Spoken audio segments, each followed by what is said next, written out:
तो Republic media network पर सबसे सटीक एग्जिट पोल जो बता रहा है कि तस्वीर क्या हो सकती है। दो राज्यों में बीजेपी सरकार संभव नजर आ रही है। राजस्थान, एमपी दोनों जगह पर अगर अभी देखें जिस तरह से वोट परसेंटेज मिल रहे हैं अमित, तो जो सीटें नजर आती हैं उसमें बीजेपी को बढ़त मिलती नजर आ रही है। रिपब्लिक भारत और मेट्राइज का एग्जिट पोल यह कहता है कि दो राज्यों में यानी कि राजस्थान और मध्य प्रदेश, ये दो राज्य हैं जहां पर बीजेपी की सरकार बनती दिख रही है। मध्य प्रदेश की बात करें, राजस्थान की बात करें तो 115 से 130 सीटें मुमकिन है, हमारा एग्जिट पोल बता रहा है। यानी दो ऐसे राज्य हैं जहां पर श्वेता बीजेपी की सरकार बनती दिखाई दे रही है। तो छत्तीसगढ़ में बीजेपी को ये बताया जा रहा है 34 से 42 सीटें मिल रही हैं। राजस्थान में हम खासतौर पे बात कर रहे हैं, मध्य प्रदेश की बात कर रहे हैं। मध्य प्रदेश में अभी अगर देखें तो एक अच्छी लीड बीजेपी लेती नजर आती है। तो एग्जिट पोल में दो राज्यों में अगर हम देखें तो एक अच्छी लीड में बीजेपी नजर आती है। राजस्थान में 115 से 130 सीटों के बीच बीजेपी को मिलती नजर आ रही है, तो कांग्रेस को 65 से 75 सीटों के बीच वो नजर आ रही है। यानी कि एक जो बड़ा लॉस है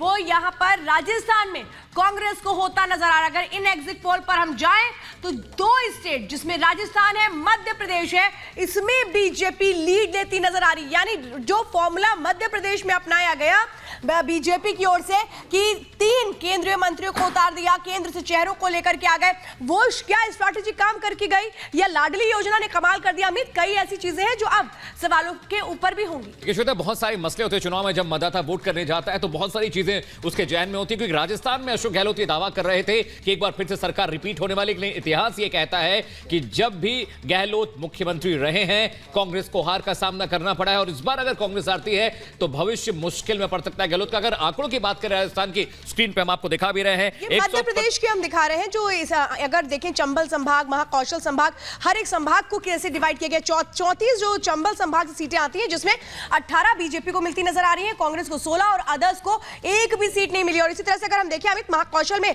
49 सीटें आती हैं। बिल्कुल, विंध्य की बात करें तो 29 बीजेपी के खाते में जाती दिखाई दे रही हैं, कांग्रेस को 27 और अदर्स को 0 दिख रहा है। लेकिन मैं बात राजस्थान की भी कर रहा हूं श्वेता, क्योंकि राजस्थान एक ऐसा राज्य था जहां पर गहलोत लगातार ये कहते रहे हैं कि लॉ एंड ऑर्डर दुरुस्त है, लेकिन तमाम खबरें आती रही और हमने भी देखा है कि वहां की कानून व्यवस्था बहुत मुश्किल से और बहुत खराब दौर से गुजर रही। तो राजस्थान की अगर बात करें, आंकड़े अगर स्क्रीन पर हम दिखा पाए राजस्थान के, तो 115 से 30 ऐसी सीटें हैं जो बीजेपी के खाते में जाती दिख रही है। हम कांग्रेस की अगर बात करें तो 65 से 75 और अदर्स की बात करें तो 12 से 19। हालांकि मध्य प्रदेश हम बात करें, शिवराज सिंह चौहान संभावित विजेता, बुधनी से वो चुनावी मैदान में है, और जिस तरह का वोटर टर्नआउट रहा, एग्जिट पोल हमारा बता रहा है कि शिवराज सिंह चौहान अपनी सीट से जीत कर आ सकते हैं। श्वेता, और ये बात वो कहते रहे थे कि अशोक गहलोत के लिए भी माना जा रहा था कि वो अपनी सीट निकाल सकते हैं, लेकिन बड़ा फैक्टर अशोक गहलोत और सचिन पायलट था। तो वसुंधरा राजे जो 5 बार की विजेता है, इस बार भी उन्होंने जो अपनी सीट है, पारंपरिक सीट को चुना। लेकिन दो राज्यों में आपको बताएं कि कांग्रेस सरकार भी संभावित है। माना जा रहा है कि एक गेंद फिर से छत्तीसगढ़ में हो सकता है कांग्रेस को, तो तेलंगाना में भी एक तरह से चौंकाने वाले आंकड़े सामने आते हैं जहां कांग्रेस सरकार संभव नजर आती है। समझिए कि अगर हम तेलंगाना की बात करते हैं, हम छत्तीसगढ़ की बात कर रहे हैं, तो वहां पर कांग्रेस को गेन होता नजर आ रहा है। बड़ा फैक्टर तेलंगाना है, तेलंगाना जहां पर बीआरएस को लेकर बातें निकलकर सामने आ रही थी, लेकिन बीआरएस कांग्रेस से पिछड़ती नजर आ रही है। तो वहां पर एक अच्छा परफॉर्मेंस बीजेपी ने भी दिया, जो पिछले साल 1 सीट पे थी, इस बार 4 से 9 सीटें मिलने की उम्मीद जताई जा रही है। और छत्तीसगढ़ तेलंगाना दो ऐसे राज्य हैं श्वेता जहां पर कांग्रेस की सरकार बनती दिख रही है। अगर नंबर्स की बात करें तो टीआरएस को करीब, जो अब बीआरएस हो चुकी है, 46 से 56 सीटें खाते में जाती दिखाई दे रही हैं। बीजेपी के लिए अच्छी खबर है, पिछली बार 1 सीट बीजेपी को मिली थी विधानसभा में, लेकिन इस बार जो आंकड़े हैं, जो मेट्राइज का एग्जिट पोल बता रहा है कि 4 से 9 सीटें बीजेपी के खाते में दिखाई दे रही है। टी राजा सिंह जीत कर आए थे पिछली बार और इस बार आंकड़े बढ़ते दिखाई दे रहे हैं। तेलंगाना की बात करें, बीजेपी के खाते में 4 से 9 सीटें, बीआरएस 46 से 65, और जो अन्य के बारे में बात हो रही है, 1 सीट अन्य के खाते में श्वेता जाती दिखाई दे रही है। तेलंगाना का जो समीकरण है कहीं ना कहीं कांग्रेस को सपोर्ट करता दिखाई दे रहा है। एक बिग गेन यहां पर दिख रहा है। देखिए यहां पर एक जो लॉस है वो बीआरएस के लिए, लेकिन ये देखिए हम तस्वीर आपको बता रहे हैं, तेलंगाना जहां आज वोटिंग हुई है और वोटिंग खत्म होने के बाद जो एग्जिट पोल आ रहा है उसमें कांग्रेस के लिए एक बहुत खुशखबरी की खबर आती है इन एग्जिट पोल के जरिए। और हमारे साथ इस वक्त खास मेहमान जुड़ चुके हैं, बीआरएस के लीडर राशिद शरीफ हमारे साथ जुड़ चुके हैं। राशिद जी, क्या आपको लग रहा था कि बीआरएस पिछड़ेगी और कांग्रेस की जो फिलहाल अभी मौजूदा तस्वीर हम देख रहे हैं एग्जिट पोल में वो 58 से 68 के बीच है, क्या आप लोग को लग रहा था कि कांग्रेस इस तरह से टफ फाइट आपको देगी?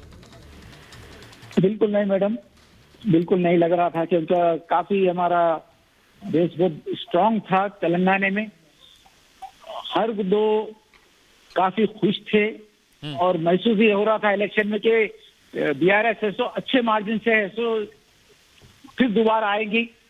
तो ये सब ये आप लोगों के चैनल देख के जरा शॉक हो रहा है कि भाई इस तरीके से बीआरएस 40 से 45 तक अगर हो जाएंगे और कांग्रेस 70 से 75, तो ये हमारे लिए तो बिल्कुल शौक है मैडम। राशिद साहब एक बात बताइए, बीआरएस का जो जनाधार रहा है, 2 बार जो आपके नेता है मुख्यमंत्री रहे और तीसरी मर्तबा वो मुख्यमंत्री बनने जाएंगे या नहीं जाएंगे तो रिजल्ट बताएगा, लेकिन कमी कहां रह गई? क्या जिस तरह के आरोप लगते रहे भ्रष्टाचार के, उसकी वजह से ये आंकड़े कम हुए हैं, या जनता जिस तरह से आपसे एक्सपेक्ट कर रही थी वो काम आप नहीं कर पाए?